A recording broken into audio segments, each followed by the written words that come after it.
Time now for everybody's favorite guessing game, What's My Line? Brought to you by New Stopette, America's leading spray deodorant. Now with its anti-immunity factor. Poof, there goes perspiration. Now let's all play What's My Line?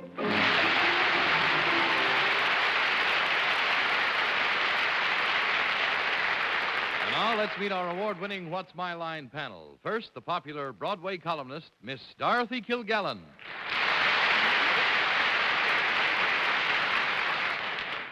And tonight, if Fred Allen, who is sitting on my left, looks a little different than usual, it's because he's made up to look like Mr. Peepers. And here he is now, Wally Cox.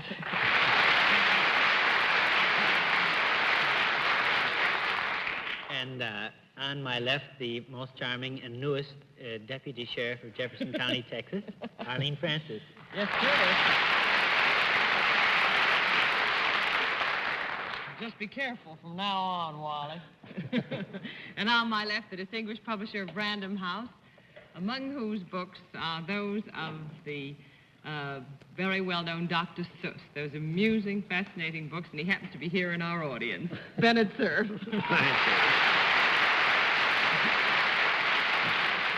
And on my left, our fantastically, sometimes dismayingly articulate news moderator and panel moderator, John Charles Daly. Thank you.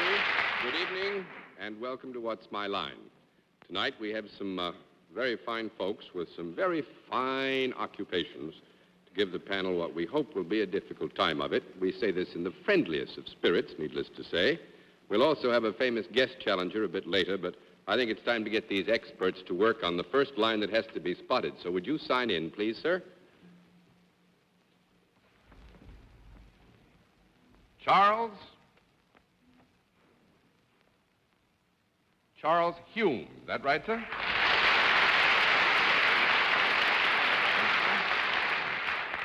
How are you, Mr. Hume? Fine.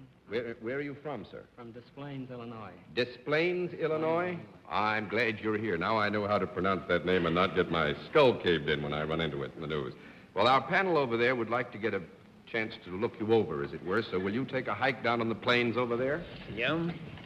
Hello, sir. That's a nice bow tie. Thank you. Hello, Hugh. Hello. All right, Mr. Hume, if you'll come over here now, please, and sit down next to me. We give the panel one free guess as to what your line may be. See if they can just sort of pluck it out of thin air, as it were, and we'll begin the free guesses with Miss Kilgallen. I think he's a saxophone player. A saxophone player, Mr. Cox. Is a razor blades distributor.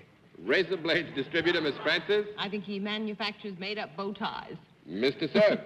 I think Mr. Hume wrote Hume, sweet Hume.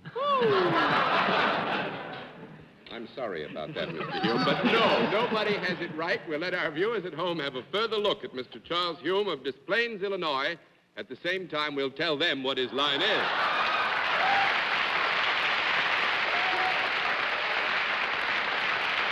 All right, Mr. Hume, do you know how we score this ruckus? You're well aware, are you? All right, we'll just announce then that Mr. Hume is self-employed. And let's begin the general questioning with Dorothy Kilgallen. Mr. Hume, the audience seemed terribly pleased at your occupation. Do you usually make people happier or more entertained in some way? Yes. Do you deal in services? Yes.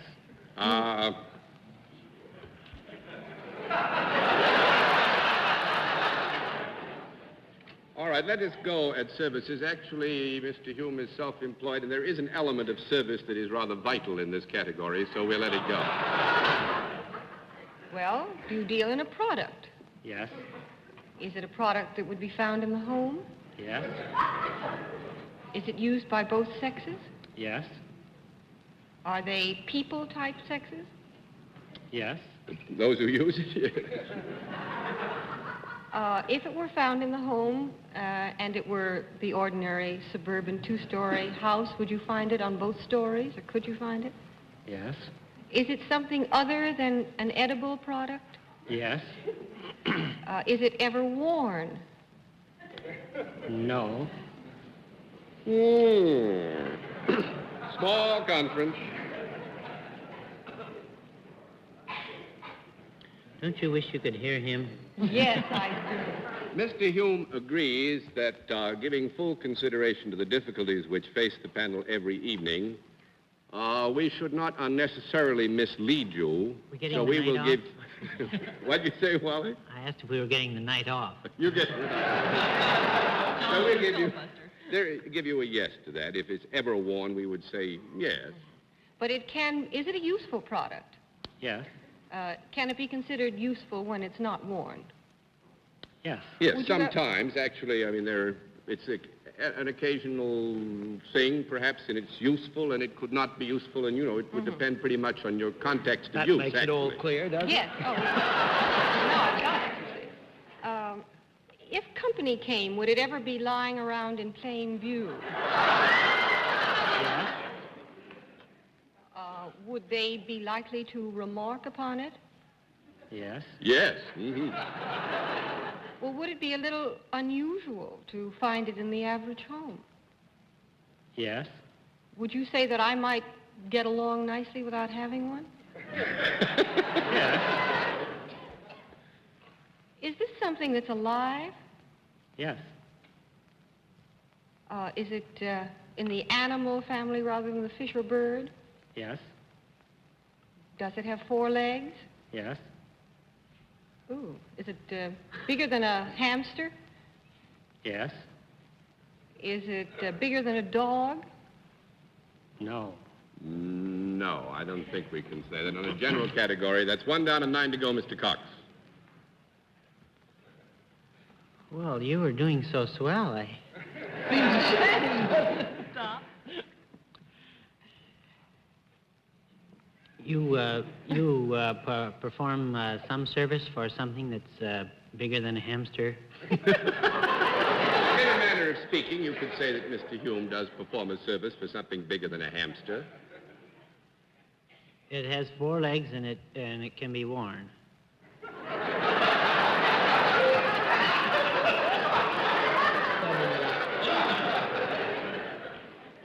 Okay. Well, what has 4 legs and is worn every day? Well,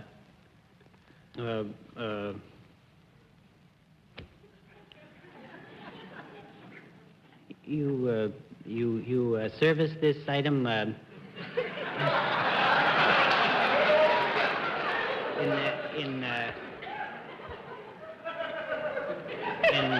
your own establishment, do you? I beg your pardon. What did you say, Wally? In your own establishment? Yes. Good. You're fine. Go ahead. I thought you thought it was a funny question. Well, just when it's, but it's not all. It's.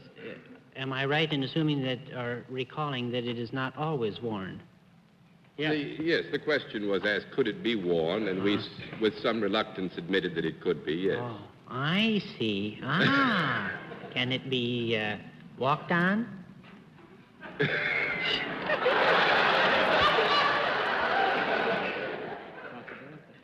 As Mr. Hume said, it's a possibility. I see.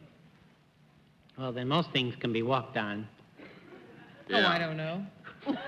Husbands. You have... Well, husbands don't have 4 legs. I was ready with that fact before I came. Well, I give up.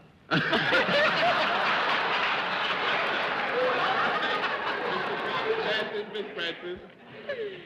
When you say it can be worn, I presume that you mean that the skin or the fur or some part of it, the pelt, might be worn. But when it's alive, it is rarely worn. That's is that correct? correct? And it is unusual to have this in the house. Yeah. Right? Can any part of this animal be eaten? No. Now, wait a minute. I think here again we've got an area. I would not like to say categorically that any part of this animal cannot be eaten because I'm not sufficiently You mean some aware. people might eat it if they were hungry? Well, enough. or some elements, other elements than human elements might consider it a satisfactory Yes. diet. Well, is it an animal that one might ever see in a circus? Yes. Would you? No, I guess Well, they've got you different could. circuses out in Illinois. Sure, you could. Does it belong to the cat family? No. If I Well- find out it's a puma.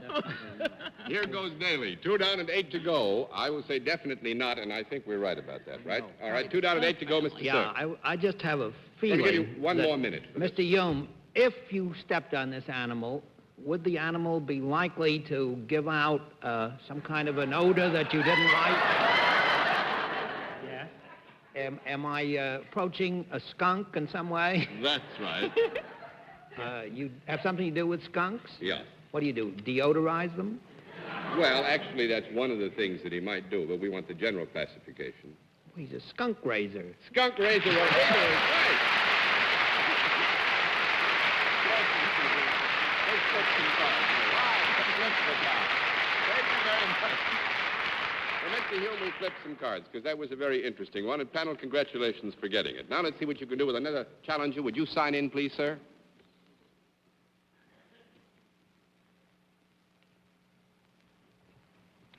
Max? Max Fleischman, right, sir? All right. Mr. Fleischman, where are you from?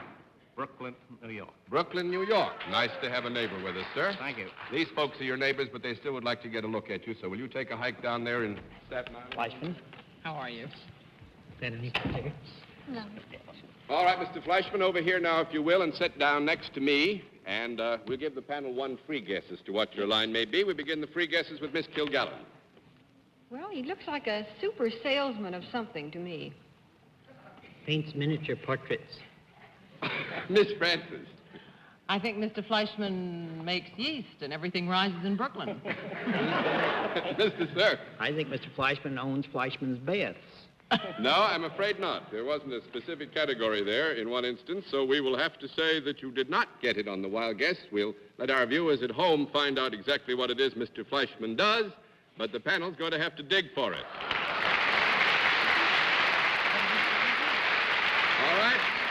Mr. Fleischman, you know how we score this operation? Yes. Good deal.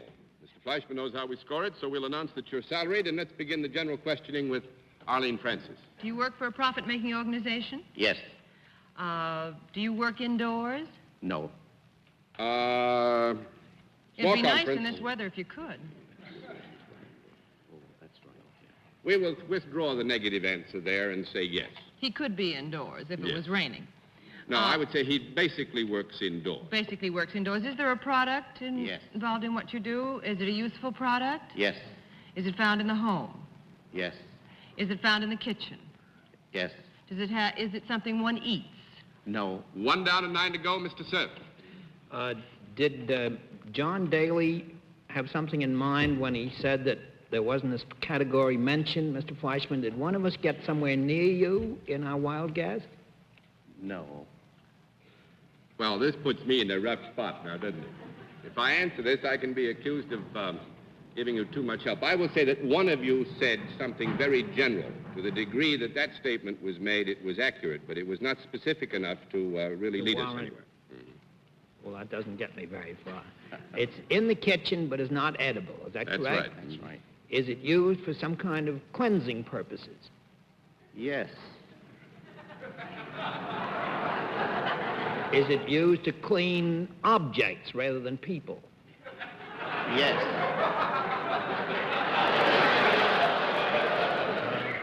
Well, I don't know much about cleaning objects. Is it a solid? Yes. Is there fat in it? Beg your pardon? Well, Is there fat in it? Oh, no. That's 2 down and 8 to go, Miss Kilgallen. out of my depth. Mr. Fleischman, does this product that you have something to do with, does it come in a variety of shapes and sizes rather than all being one standard item? Just one size. That's 3 down and 7 to go, Mr. Cox. It has 4 legs and you can wear it.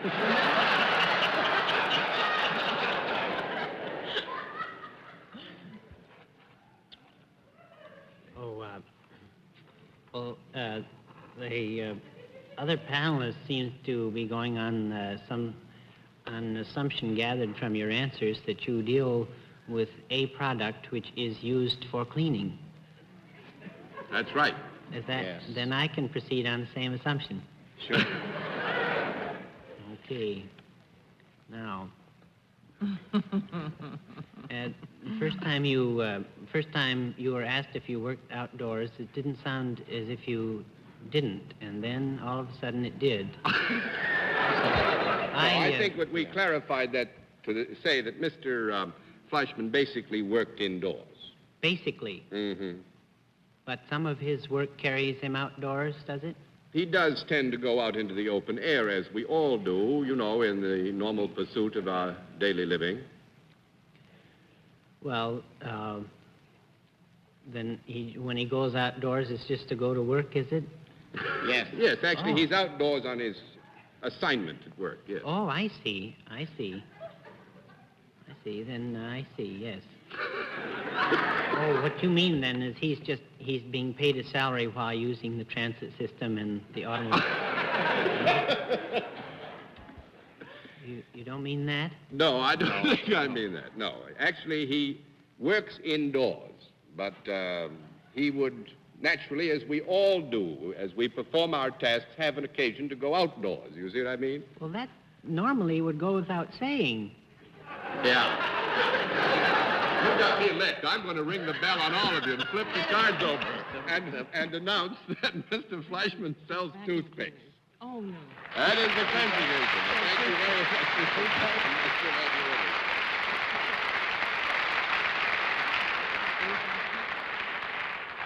With the J.D. Products Company, he gave me some with my name on them, so I can be very elegant. All right, in just a moment, we'll meet tonight's... Now we come to the special feature of our program, the appearance of our mystery celebrity, for which my friends on the panel wear blindfolds. Are those blindfolds all in place, panel? Yes, sir. Yes, they are. Good. Then will you come in, mystery challenger, and sign in, please?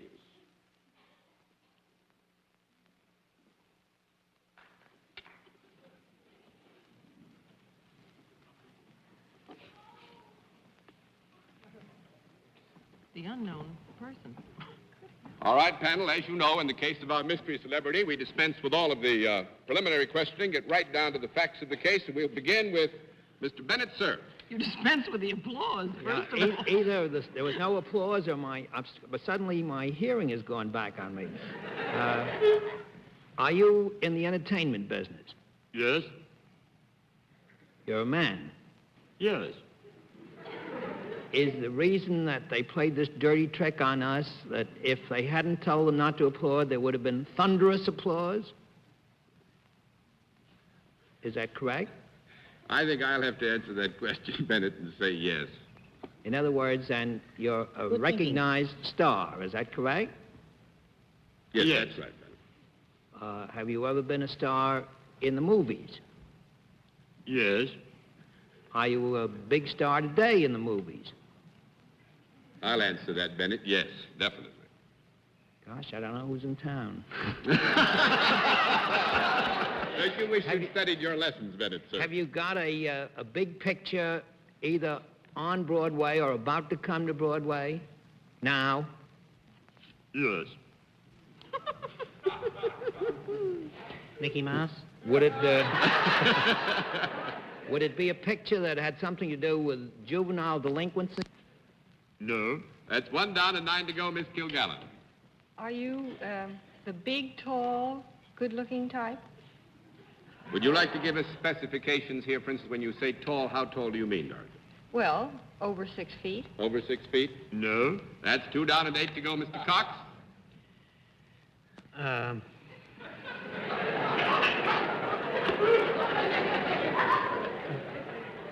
I anywhere near the microphone? Yeah. You're fine, Wally. You go ahead and talk. You suffering from a voice condition now? No.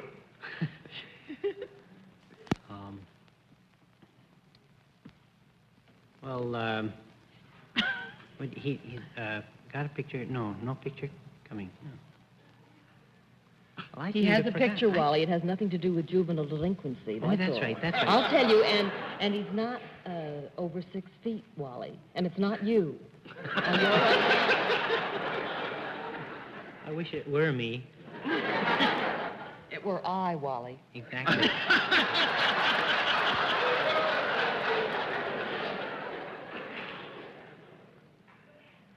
Well, I'm not good at this sort of thing. Wally, would you like to pass? I pass, yes. You pass? All right, Miss Preston. I'm sorry you passed, Wally. Well, now, you're here in town. Have you ever No. appeared in the theater? Yes, Did you go into pictures from the theater? yes, Have you appeared in the theater since you have been in pictures? yes, Have you appeared in the theater in the last, let's say, year? yes, Have you... Are you tall... Are you dark? yes, Did you ever appear in a play with Judith Anderson? yes, Have you recently appeared in a play of Christopher Fry's? yes.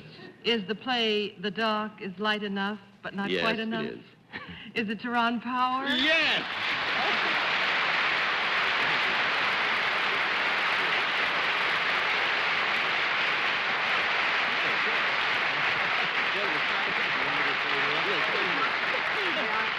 I just want to take What picture are you in? the long gray line. Is playing now. Oh, that's yes, still yes. fine? West Yes, Point and all. very that. much so. But I want to get one thing straight. Tyrone, whose idea was it to do away with applause? Well, that was mine, I'm afraid. He thought it would be a lot of fun to see if we could trap you.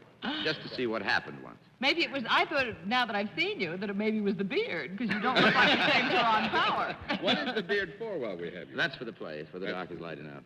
Yes. What Yes, do you mean, Dawn? Tyrone, you're not 6 feet tall?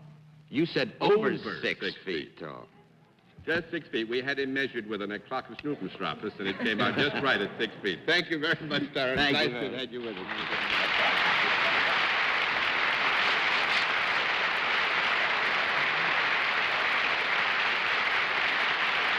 All right, panel. Can you sign in, please, sir? We'll see what we can do with the final panelist. You're going to have something less than 2 minutes to do it in, so we'll dispense with all of the wild guesses and dispense with the trip.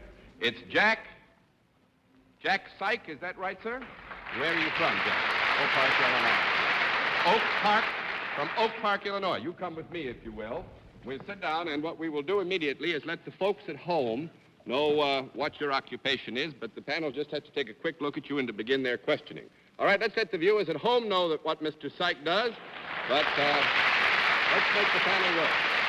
You know how we score this, Mr. Syke? Yes, sir. All right, you know how to score. We'll announce that you're salaried, and let's begin the general questioning with Wally Cox, and you have something like, 2 minutes to do it in. Oh, Are that's you all not right, near Wally? enough time. Well, do you perform a service? Yes.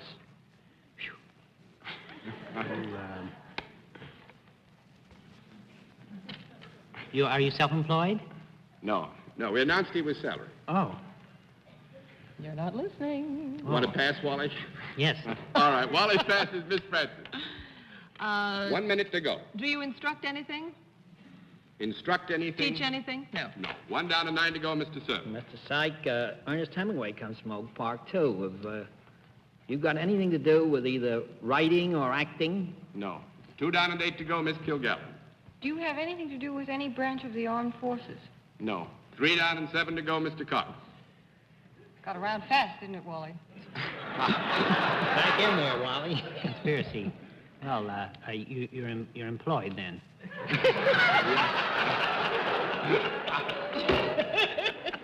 I give up. I know what I'm like. Flip the card.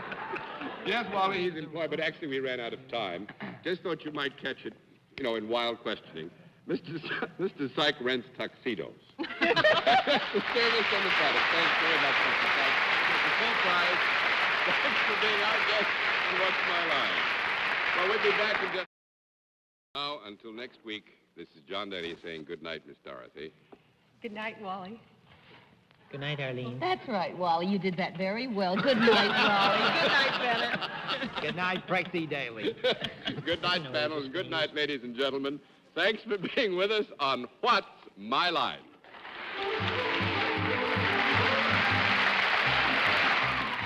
Transportation for Charles Hume is arranged through American Airlines. American Airlines, the country's leading airline, now serving the United States, Mexico, and Canada. This has been a Mark Goodson, Bill Todman production in association with the CBS Television Network.